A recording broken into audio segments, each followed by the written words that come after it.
L'histoire de la famille Von Erich est une véritable tragédie grecque. Derrière le nouveau film de Zac Efron et Jeremy Allen White se trouve une histoire vraie sur une famille mythique dans l'histoire du catch, car les Von Erich ont marqué l'histoire du catch professionnel dans les années 80. Mais les Von Erich aussi, ils sont connus pour une malédiction qui aura décimé leur famille. Je te raconte leur histoire absolument dramatique pour savoir tout sur ce qui se cache derrière le film. Tout commence avec Jack Atkinson. C'est le futur patriarche de la dynastie des Von Erich. Mais avant ça, Jack est un simple joueur de football américain qui, malheureusement, n'a pas réussi à faire une carrière professionnelle dans ce domaine. Et donc, à 29 ans, en 1958 pour être exact, il décide de commencer sa carrière de lutteur. Et c'est là qu'il va créer le personnage de Fritz Von Erich. Il crée un personnage méchant, un antagoniste sur le ring. Et donc Fritz Von Erich, il est installé au Texas et très rapidement, il va devenir une star incontournable dans le monde du catch. Il accumule les titres dans différentes ligues,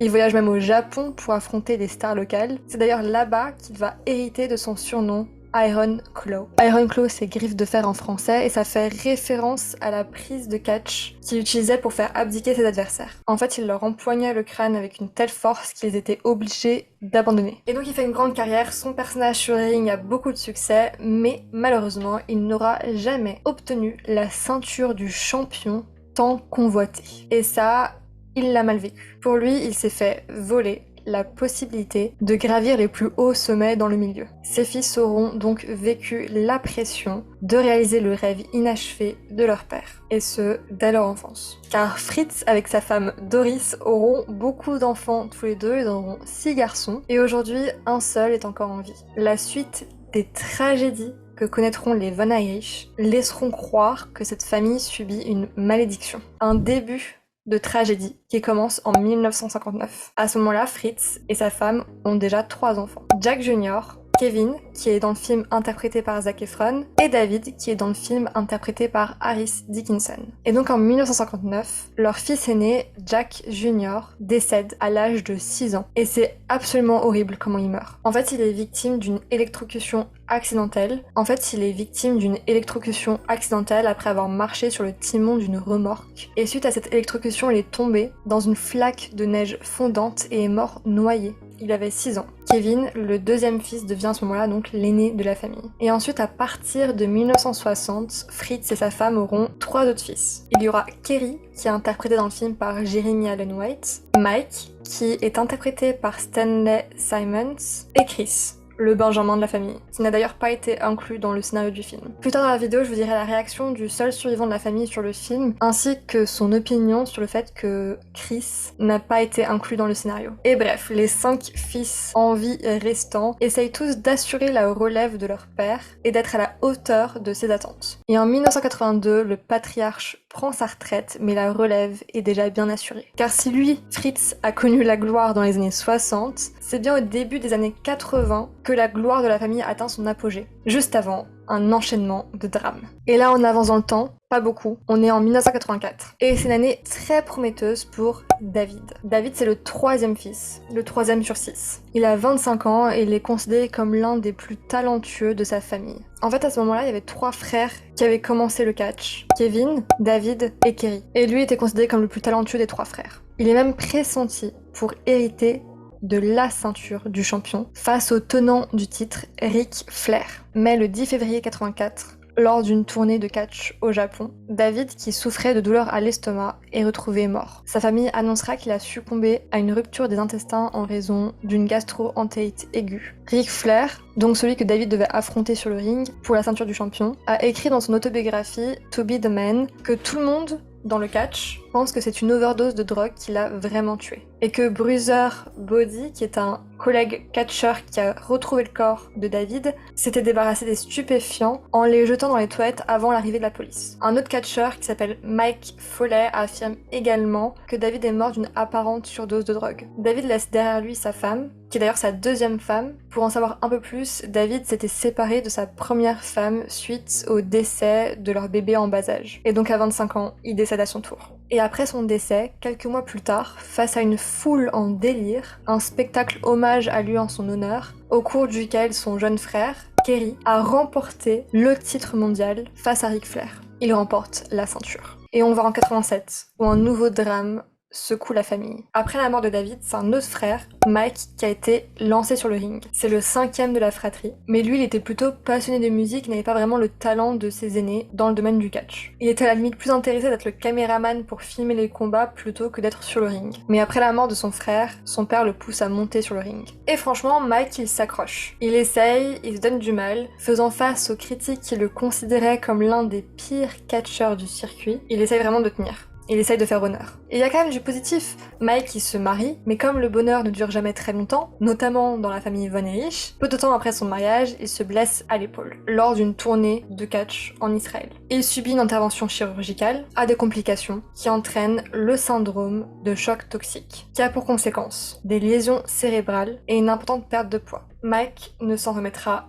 jamais. Et il tente de revenir au catch, mais il sera obligé de prendre sa retraite faute de force. D'ailleurs, Kevin, le deuxième fils, qui est devenu donc l'aîné de la famille, avait confié que Mike était très frustré de son état suite à sa blessure, citant un incident où son frère s'était attaqué à un lampadaire. Mike souffrait également de la pression de devoir être comme David après sa mort. Une trop grande pression qui forcément rendait impossible sa réussite. Car après tout, c'est après la mort de son frère qu'il a été poussé sur le ring, il avait vraiment un sentiment de devoir le remplacer. Et face à ce sentiment d'échec, face à la pression, face à son état physique et mental, Mike, dépressif et dépendant à l'alcool et aux drogues, se suicide par overdose. Il avait 23 ans. Et donc là, sur les 6 frères, la moitié sont morts. Le plus jeune frère, le Benjamin de la fratrie des Von Erich, Chris, rejoint en 90 à son tour la vie des rings. Chris, il était petit de taille, il faisait moins d'1m65, il avait de l'asthme, il avait des os qui étaient fragiles, qui étaient susceptibles de se briser. Et bien à cause de tout ça, Chris n'a jamais pu obtenir le même succès qu'a eu son père et ses frères, malgré sa passion pour le catch. Chris a aussi été profondément marqué par le suicide de son frère Mike. Il s'est très tôt battu contre une dépression et une dépendance aux drogues. Et donc face à ça, et face à des années sans succès dans le monde du catch, Chris est devenu déprimé et frustré. Il subissait aussi des attentes déraisonnables sur ses épaules, et donc face à tout ça, en 1991, il se tire une balle dans la tête. Il avait seulement 21 ans. Cette nouvelle tragédie, celle de trop pour la mère de la famille, la pousse à demander le divorce. Après 42 ans de mariage, les parents ont désormais plus que 2 fils en vie, Kevin et Kerry. Et pour vous parler de Kerry, lui aussi divorce quelques mois avant le divorce de ses parents et se sépare de sa femme. Avec elle d'ailleurs il avait 2 filles. Kerry s'était marié juste avant le décès de David, son frère donc décédé au Japon. Quelques mois après le décès de David, il combat et gagne le championnat face à Ric Flair lors du spectacle hommage. Et à ce moment-là, Kerry devient le plus titré de la famille Von Erich. Puis 3 semaines plus tard, il perd à nouveau la ceinture du champion face à Ric Flair. Il lui a fait un petit prêt. Et Kerry, c'était le 4e fils de la fratrie, et surtout c'était le plus connu de loin. D'ailleurs, petit fait intéressant sur Kerry, c'est que 1 an avant qu'il gagne le championnat, il a eu un accident de moto qui va le conduire à se faire amputer du pied droit. Il va essayer tant bien que mal de cacher cette amputation, mais ça va surtout développer une dépendance aux médicaments antidouleurs. Son frère aîné, donc Kevin, a déclaré avoir essayé de l'aider à s'en sortir, mais en vain. Et le décès successif de tous ses frères, plus ce qui semble être finalement une malédiction au sein de la famille, ne vont pas aider l'état mental de Kerry. Et c'est en 1993, à l'âge de 33 ans, qu'il se tire une balle dans le cœur. Un de ses collègues catcheurs, Bret Hart, déclare dans son autobiographie, qui s'appelle Hitman, My Real Life in the Cartoon World of Wrestling, que Kerry lui avait parlé des mois auparavant de ses projets, que Kerry voulait suivre ses défunts frères et qu'il l'appellerait. Il dit aussi que son mariage s'était effondré et qu'il pensait à sa mort inévitable. À ce moment-là, il ne reste plus que le père, qui est toujours en vie, la mère, qui est divorcée, et Kevin, le 2e fils. 4 ans plus tard, ce dernier décès, le patriarche, Fritz Von Erich, décède à son tour d'un cancer au poumon propagé au cerveau. Et en 2007,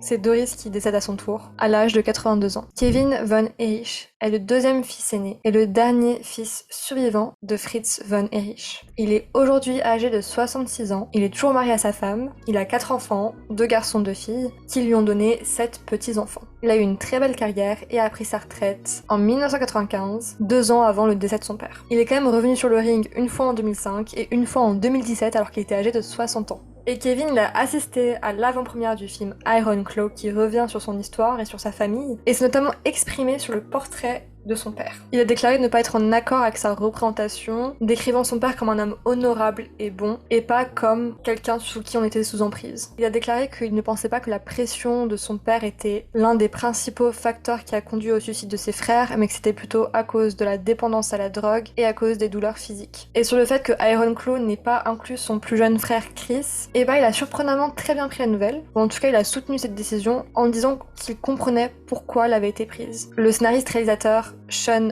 Dorkin avait expliqué que c'était une décision particulièrement difficile de ne pas inclure Chris dans l'histoire, mais qu'il était nécessaire de faire des coupes pour rentrer dans le format du film, au niveau du temps. L'histoire de la famille Von Erich est présentée comme un récit sur l'influence parentale, sur la rivalité entre frères et sur les divers dangers dans le secteur de la lutte professionnelle. Sean Dorkin voulait montrer dans The Iron Claw que la douleur de ses athlètes est constante et que dans le cas de la famille Von Erich, elle est omniprésente. Le film explore les thèmes de la gloire, de la perte, de la masculinité américaine, mais aussi l'importance de l'amour de soi et de l'acceptation. Il se penche aussi sur les relations entre frères et entre un père et ses fils. Mais Iron Claw n'est pas un film que sur le chagrin et la douleur. Il explore plutôt l'absence de chagrin et ce qui peut arriver lorsque les gens refusent de regarder leur douleur en face. Et ces mots viennent du réalisateur lui-même. Voilà l'histoire tragique des Von Erich, l'histoire derrière le film Iron Claw. Dites-moi si vous connaissiez l'histoire, moi je la connaissais pas du tout, et je n'ai pas encore vu le film, mais je vais le regarder. Dites-moi si vous l'avez vu, ce que vous en avez pensé, je serais très curieuse de savoir, ou si vous comptez le voir aussi.